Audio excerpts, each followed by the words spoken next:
सोलापूर तालुक्यातील भीमा नदी पूर नियंत्रण कक्ष यंत्रणा सुसज्ज ठेवण्याची निवेदनाद्वारे मागणी।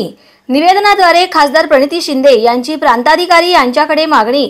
पंढरपूर, मोहोळ, मंगळवेढा, दक्षिण सोलापूर तालुक्यातील भीमा नदी या काठावरील शहरी व ग्रामीण भागात पूर नियंत्रण कक्ष व संबंधित यंत्रणा सुसज्ज ठेवण्यात यावे अशा मागणीचे निवेदन खासदार प्रणिती शिंदे यांच्या वतीने प्रतिनिधीचे शिष्टमंडळ मनोज यलगुलवार, संदीप पाटील, अमर सूर्यवंशी, किरणराज घाडगे, आदित्य फत्तेपूरकर, प्रशांत शिंदे, मिलिंद भोसले, जितू वाडेकर आणि स्वीय सहाय्यक योगेश जोशी, समाधान हाके आणि पंढरपूर मोहोळ तालुक्याचे प्रांताधिकारी सचिन इथापे यांना पंढरपूर प्रांत कार्यालय येथे देण्यात आले। या निवेदनाद्वारे अशी मागणी करण्यात आली की सध्या उजनी व वीर धरणातून पाण्याचा विसर्ग मोठ्या प्रमाणात येत आहे। त्यामुळे भीमा नदीची पाणी पातळी मोठ्या प्रमाणात वाढली असून पूर परिस्थिती निर्माण होत आहे। यामुळे भीमा नदीकाठच्या पंढरपूर, मोहोळ, मंगळवेढा, दक्षिण सोलापूर तालुक्यातील व पंढरपूर शहरातील सखल भागात पाणी शिरत आहे।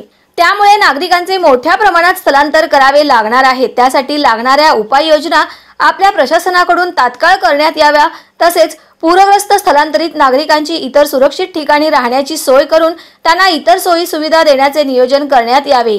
याकरिता आपली आपत्कालीन व्यवस्था सज्ज ठेवून संबंधित यंत्रणा तात्काळ आदेश देण्यात यावे। तसेच ग्रामीण भागातील भीमा नदीकाठच्या पूरग्रस्त नागरिकांचे स्थलांतर सुरक्षित ठिकाणी करावे व त्या स्थलांतरित नागरिकांना सर्व सोयी सुविधा पुरवण्यात यावे अशी मागणी या निवेदनाद्वारे करण्यात आली आहे। यावेळी प्रांताधिकारी सचिन इथापे यांनी खासदार प्रणितीताई शिंदे यांनी केलेल्या सूचनांचे पालन करून पूर नियंत्रण कक्ष आपत्कालीन यंत्रणा सज्ज ठेवून नागरिकांना मदत करण्यात येईल असे सांगितले।